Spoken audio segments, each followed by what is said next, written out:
It began as a quiet administrative adjustment buried deep inside the royal household's internal records. Something so small that few noticed it at first. But when longtime palace staff realized one familiar surname had suddenly vanished, whispers spread through corridors from Buckingham Palace to Clarence House. What appeared to be routine housekeeping soon revealed something far more significant. And at the center of it all stood King Charles himself. Before we go deeper into what this really means for the royal family, make sure to subscribe so you don't miss a single update. At first, the change seemed almost impossible to notice. The royal household processes countless updates every year, from staffing adjustments to ceremonial revisions, and most pass without attracting any attention whatsoever. This one appeared no different. Yet according to royal insiders, a handful of experienced staff members spotted something unusual during a routine review of internal reference materials. A surname that had existed within certain administrative records for years was suddenly absent, not highlighted, not crossed out, simply gone. The discovery triggered immediate curiosity. Questions began circulating quietly among those who understood how rare such modifications truly were. Names connected to royal history are not casually altered, especially when those names carry decades of personal, political, and emotional significance. The disappearance of Parker Bowles from several reported household references was not viewed as a clerical correction. It felt deliberate, calculated, almost as though someone wanted a chapter of royal history to quietly fade into the background without attracting public scrutiny. What made the situation even more intriguing was the atmosphere that followed. Normally, minor administrative adjustments would be explained quickly and forgotten within days. This time, however, reports suggest senior aides became unusually cautious whenever the subject surfaced. Conversations reportedly ended abruptly. Requests for clarification were redirected. Staff members who raised questions allegedly received polite but firm reminders that the matter was not for public discussion. The silence itself became part of the story.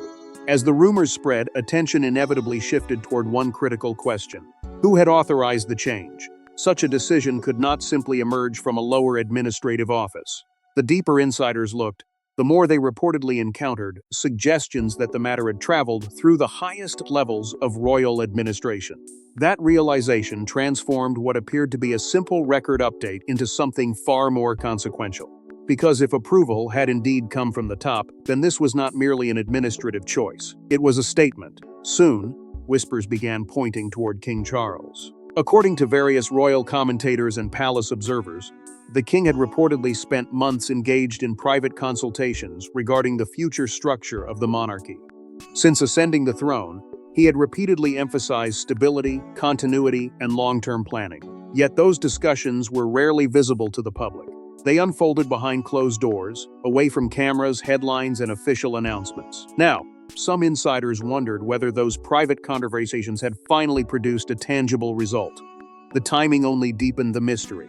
The monarchy was already navigating a period of immense transition.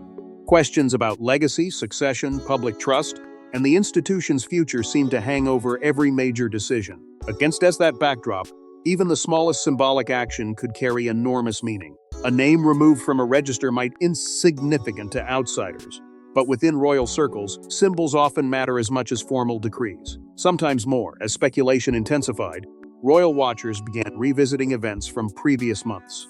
Several insiders claimed there had been subtle indications that something was changing, long before the records were reportedly updated. Certain discussions had become more guarded. Certain references had become less frequent. Certain family connections that once appeared secure seemed to occupy a more uncertain position. Looking back, some believed the signs had been there all along. They had simply gone unnoticed until the moment the surname disappeared. And if those observers were correct, then this was never a sudden decision. It was the final step in a process that had been unfolding quietly behind palace walls for far longer than anyone realized. A process connected not only to King Charles but also to the future identity of the monarchy itself, raising questions that would soon become impossible to ignore. But removing a name from a register was never really about paperwork. It was about history, loyalty, and who truly belonged inside the royal circle. Long before crowns, coronations, and palace ceremonies, the Parker Bowles name represented a separate chapter of Queen Camilla's life. Yet that chapter never fully disappeared after she entered the heart of the monarchy. For years, it quietly existed alongside royal traditions, creating a delicate balance that many believed would last indefinitely. The deeper Palace observer examined the reported disappearance of the Parker Bowles surname from certain household references, the more they found themselves looking backward rather than forward. Because this story did not begin with King Charles, nor did it begin with a quiet administrative review. Its roots stretched back decades, long before royal titles became part of Camilla's daily reality. The name Parker Bowles carried with it an entire personal history, one that existed independently of the crown and remained connected to family ties, private loyalties, and relationships that had shaped her life long before she stepped fully into the royal spotlight. For years, that dual identity seemed manageable. Camilla occupied a unique position within the monarchy. She was both a senior royal figure and someone whose personal history remained deeply connected to a family structure outside the direct royal bloodline. Most observers believe the two worlds had found a stable coexistence. The monarchy continued its work. Family connections remained intact. The balance appeared delicate but sustainable. Yet inside royal circles, some traditionalists reportedly viewed the situation differently. The monarchy has always been built upon symbolism as much as authority. Every title carries meaning. Every name tells a story. Every connection becomes part of a larger narrative about continuity, legitimacy, and succession. While many saw no issue with maintaining traces of the Parker Bowles name within certain administrative structures, others quietly questioned whether such links truly reflected the institution's future direction. Those concerns remained largely invisible to the public for years. They surfaced occasionally through whispered conversations among royal commentators and constitutional observers, only to disappear again beneath larger headlines. But as time passed, the debate reportedly became more difficult to avoid. The monarchy was changing. King Charles had ascended the throne. Prince William was increasingly viewed as the future of the institution. Long-term planning became a constant topic of discussion. In that environment, even seemingly minor details began attracting greater scrutiny. The question was never simply about a surname. It was about identity. Should personal family history continue to share space with royal administration indefinitely? Or should the monarchy gradually define itself through a more streamlined institutional structure focused entirely on the crown and its direct future? There were no easy answers. Supporters of both perspectives could point to compelling arguments. Some emphasized loyalty to family connections. Others emphasized loyalty to the institution itself. Succession planning intensified behind palace walls. Those competing visions reportedly became harder to reconcile.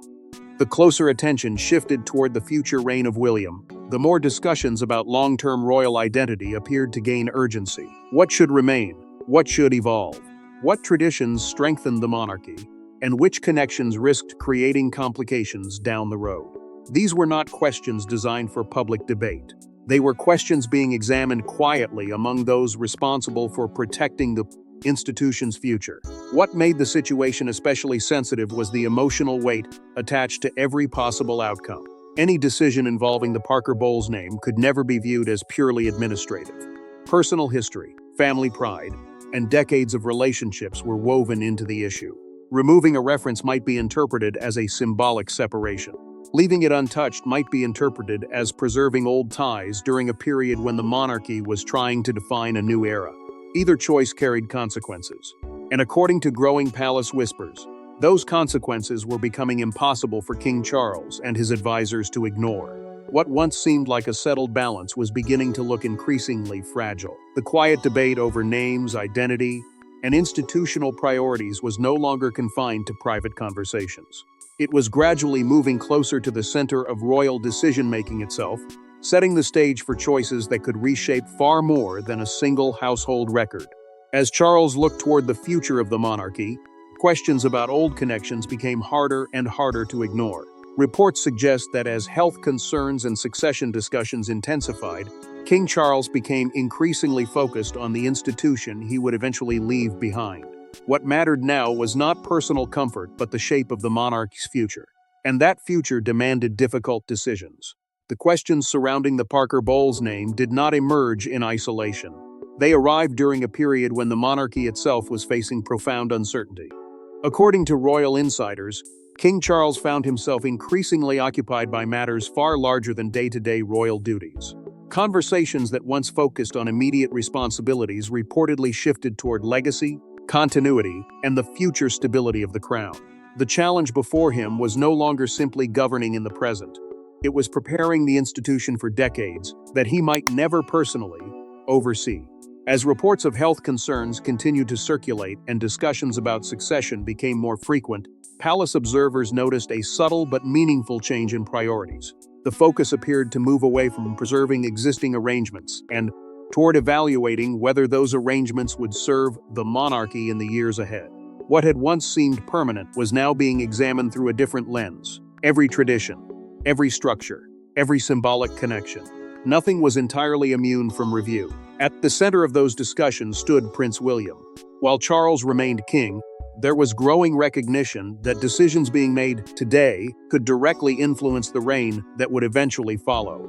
Insiders claim that long-term planning sessions increasingly revolved around creating a monarchy that was streamlined, focused, and institutionally resilient. The goal, according to those familiar with the conversations, was not dramatic change for its own sake. It was clarity. A monarchy capable of navigating future challenges without carrying unnecessary complications from the past. That objective reportedly sparked a series of difficult internal conversations. Some advisors argued that the institution needed to project a stronger and more consistent identity moving forward. Others emphasized preserving continuity and respecting the personal histories that had become intertwined with royal life over many years. Neither side viewed the matter lightly. Behind every administrative decision stood real people, real relationships, and decades of emotional investment.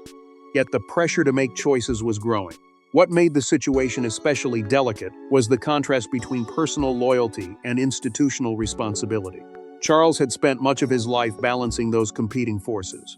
Now, according to palace whispers, that balancing act was becoming increasingly difficult. The future of the monarchy demanded objective evaluation, but the issues being examined often carried deeply personal implications. Decisions that appeared procedural on paper could resonate emotionally throughout the family itself. As a result, reports suggest that a quiet process of review began taking shape behind palace walls. Advisors were allegedly tasked with examining both symbolic and administrative structures that defined the modern monarchy. Some reviews focused on operational matters, others concentrated on public perception and long-term institutional identity. Still others reportedly explored how future generations might interpret decisions being made today. The process was methodical, deliberate, and largely invisible to the outside world. The further those reviews progressed, the more certain themes began emerging. Questions about continuity surfaced repeatedly. Questions about succession appeared in nearly every discussion, and perhaps most significantly, questions about how the monarchy should define itself moving forward became impossible to avoid. What connections strengthened the institution? Which ones complicated its message? Which traditions should be protected at all costs? And which could evolve with changing circumstances? Royal insiders claim that these discussions unfolded over months rather than weeks. There were no dramatic announcements, no public declarations. Instead, the future was being shaped quietly through consultation, analysis, and careful consideration. Yet beneath the calm surface, enormous stakes were taking shape, because every review eventually requires conclusions. Every question eventually demands an answer. And as the internal examinations continued, one particular issue reportedly kept returning to the center of the conversation. It was a matter that combined symbolism, family history, public perception, and the monarchy's future identity all at once. What began as a broader review of royal structures was slowly narrowing toward a specific point of focus. One connection that some believed represented an increasingly difficult question for the institution to answer. Then came a private review that would place one particular family connection directly under the spotlight. No public announcement was made. No statement appeared. Yet behind closed doors, a careful examination of household records reportedly began. What started as a routine audit soon evolved into something much larger, a reassessment of names, affiliations, and royal associations. By the time the internal reviews gained momentum, few people outside the palace had any idea that a significant discussion was unfolding. The public remained focused on official engagements, royal appearances, and the endless stream of headlines that accompanied life within the monarchy. Yet behind that familiar rhythm, a quieter process was taking place. According to royal insiders, an administrative review had been launched with a scope far broader than anyone initially realized. What began as an examination of organizational records reportedly expanded into a deeper evaluation of how the institution presented itself, and which connections remained embedded within its structure. At first, the process appeared technical. Household directories were reviewed. Internal references were examined. Historical records were revisited. Names that had existed within various administrative systems for years were reportedly checked against current protocols and future planning objectives. On the surface, it looked like the kind of bureaucratic exercise that rarely attracts attention. But beneath the paperwork lay a far more sensitive question. The monarchy was not merely reviewing records. It was reviewing identity. As details slowly emerged through palace whispers, it became clear that opinions inside royal circles were far from unanimous. Some senior officials reportedly viewed the review as a necessary step toward ensuring consistency throughout the institution. They argued that a modern monarchy required clear lines, clear symbolism, and clear priorities. Others believed that history should not be so easily separated from the present. After all, many of the relationships being examined represented decades of personal connection, loyalty, and family experience. The debate soon evolved into something larger than administrative housekeeping. Traditionalists reportedly pushed for stricter separation between royal structures and external family associations.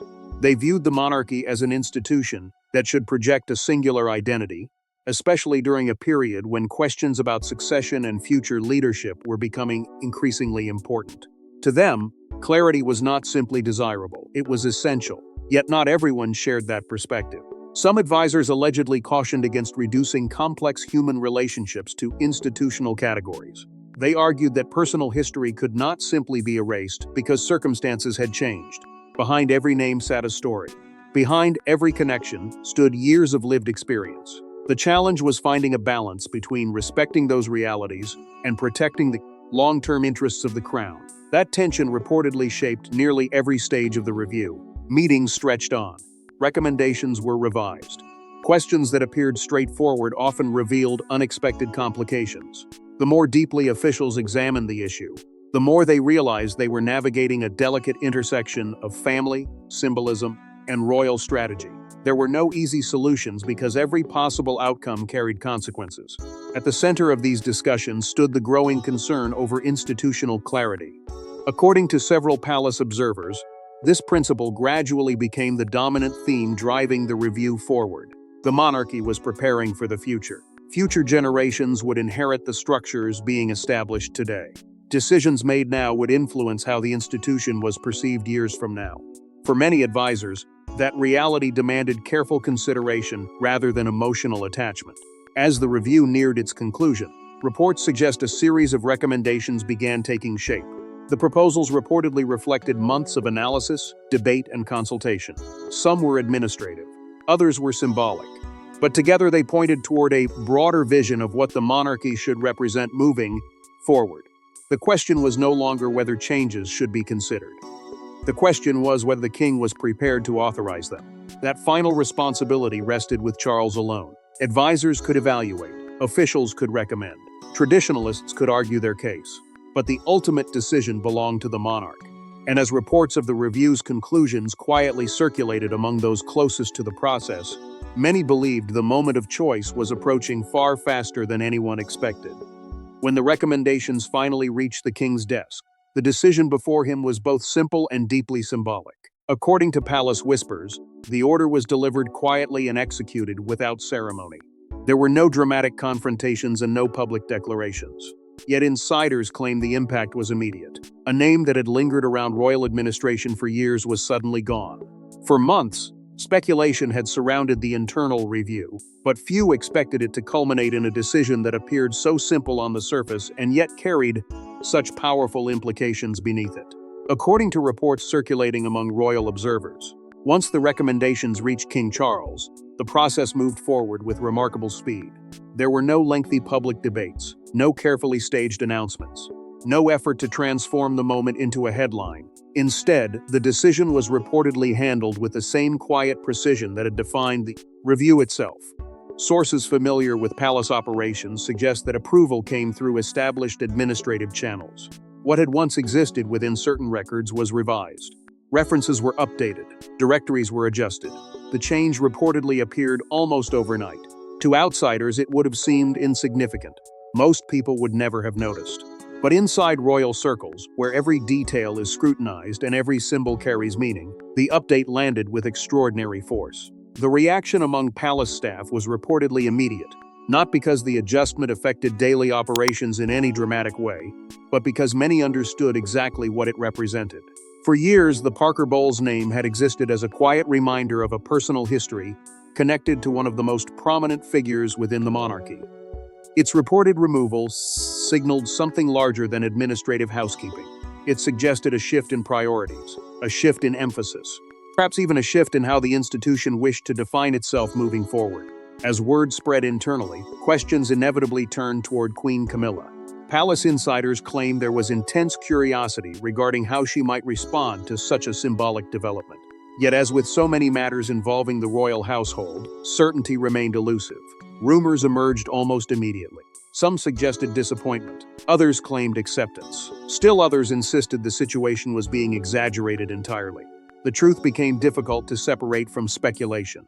That uncertainty only fueled further intrigue. Because regardless of personal reactions, the symbolism of the decision remained impossible to ignore. For supporters of institutional reform, the reported change represented another step toward a monarchy focused on clarity and long-term continuity. For critics, it raised uncomfortable questions about the balance between personal identity and royal responsibility. What should be preserved? What should evolve? And who ultimately decides where those boundaries exist? Before long, whispers began escaping the palace itself. Royal correspondents reportedly started hearing fragments of the story through trusted contacts. Media insiders exchanged theories. Commentators revisited earlier reports about succession planning and modernization efforts. The more people examined the situation, the more they found themselves connecting it to broader developments unfolding throughout the monarchy. Suddenly, a quiet administrative update was being discussed as part of a much larger narrative. The speculation spread quickly across royal circles. Some viewed the reported decision as evidence that Charles was actively shaping the institution he hoped to leave behind. Others interpreted it as a reflection of growing influence from advisors focused on the future reign of William. Every observer seemed to have a different explanation, yet all of them agreed on one point: the change had meaning. What made the situation especially fascinating was the contrast between the silence surrounding the decision and the noise that followed it. No official statement had created the story. No public speech had fueled the debate. Instead, the absence of explanation became part of the mystery itself. The less that was said, the more people speculated. The more people speculated, the larger the story became. And as discussions intensified, it became increasingly clear that the controversy was no longer centered on a surname alone. The reported disappearance of those references had opened a far broader conversation about the monarchy's future, its identity, and the direction it intended to pursue in the years ahead. Questions that once seemed confined to private administrative reviews were now beginning to echo throughout the wider royal conversation. But the disappearance of a surname triggered a far bigger debate about the future direction of the monarchy itself.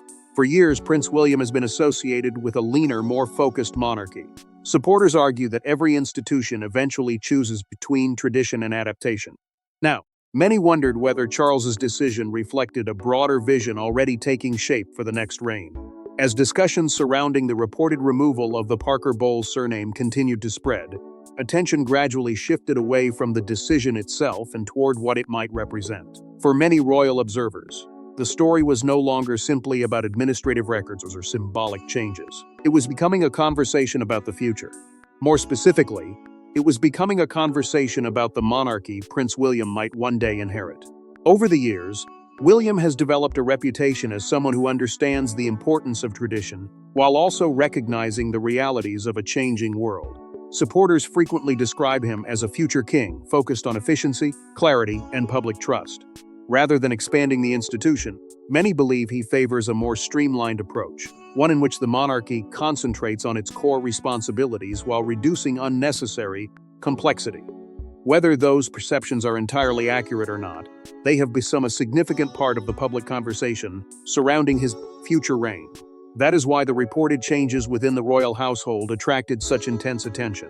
To some commentators, the decision appeared consistent with a broader philosophy that had been quietly taking shape for years. A philosophy centered on strengthening direct royal identity, clarifying institutional roles, and ensuring that the monarchy enters the next generation with a clear sense of purpose. The reported removal of a surname suddenly seemed less like an isolated event and more like a small piece of a much larger transformation. What made this interpretation particularly compelling was the timing. The monarchy stands at a unique crossroads. Public expectations have evolved dramatically compared to previous generations. Citizens increasingly expect transparency, accountability, and relevance from public institutions. At the same time, they still expect the crown to preserve the traditions that make it distinct. Balancing those competing demands has become one of the greatest challenges facing modern royal leadership.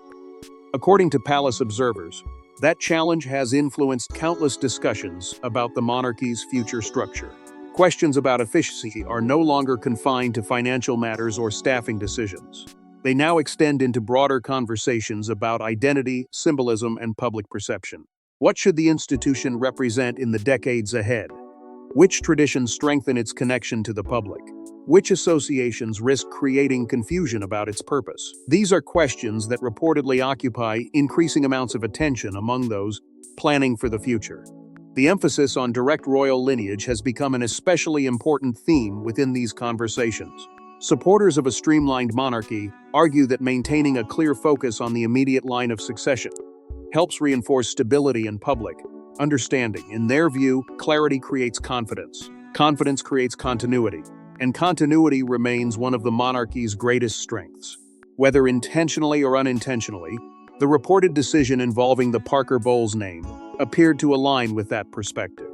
Yet the issue remained far more complicated than a simple debate between tradition and modernization. Family connections cannot be measured solely through institutional logic. Behind every discussion about structure lies a deeply human reality. People are not symbols. Histories are not administrative entries. Relationships are not policy decisions. That truth made the entire situation far more emotionally charged than many observers initially realized. Even so, the symbolism surrounding the reported change continued to resonate. To some, it suggested a monarchy becoming increasingly focused on its future identity. To others, it raised difficult questions about what may be lost in the process. The same decision that represented progress to one group could appear painful to another. That contrast became part of the story itself. As speculation continued, one thing became increasingly clear. The debate was no longer about what had happened. It was about what might happen next. Every conversation about the reported changes seemed to lead back to the same larger question. What kind of monarchy would emerge under the next generation of leadership? The answer remained uncertain, but the direction of travel appeared easier to see than ever before. Yet even as the future became clearer, the emotional consequences of the move could not be ignored. Whether symbolic or administrative, the reported removal carried personal weight. Behind every title, record, and official document stands a human story.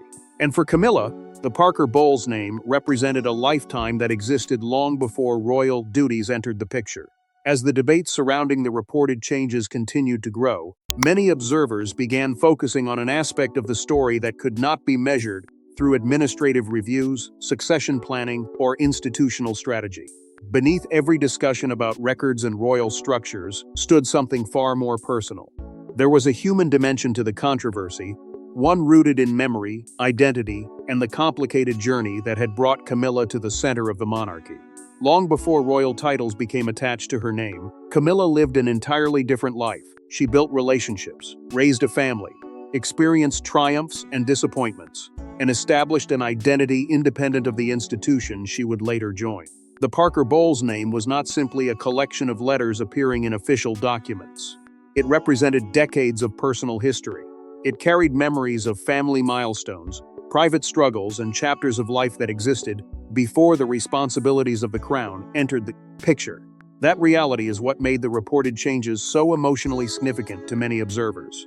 While discussions inside the palace may have centered on institutional clarity and future planning, the public conversation increasingly recognized that the issue touched something deeper. For many people, a family name represents continuity. It serves as a bridge connecting the past to the present. It reflects relationships that endure regardless of status, title, or position. Removing a reference from a record may be administrative in practice, but emotionally it can feel far more profound. According to Palace Whispers, this emotional dimension was not lost on those closest to the situation. reports began circulating that the developments may have caused private disappointment, not necessarily because of their practical consequences, but because of what they symbolized. As with many royal stories, separating fact from speculation proved difficult.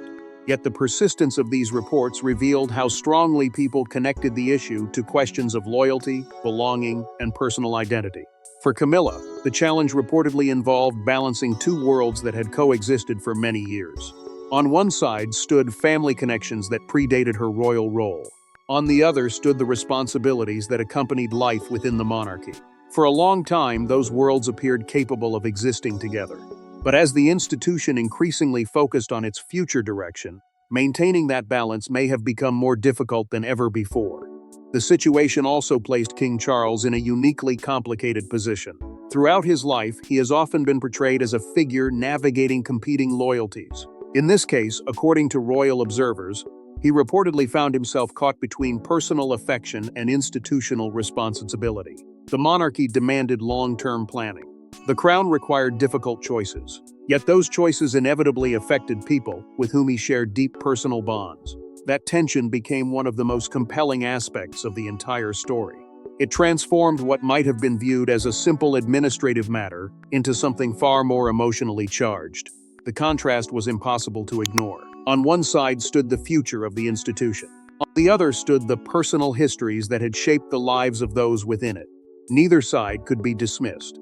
Neither side could fully prevail without consequence. As royal commentators continued examining the reported decision, many began reaching the same conclusion. The controversy revealed the enduring challenge faced by every modern monarchy. Institutions are built to survive generations. People live within moments, memories, and relationships. When those two realities collide, even the smallest decisions can carry enormous emotional weight. And perhaps that is why the story resonated so deeply beyond palace walls.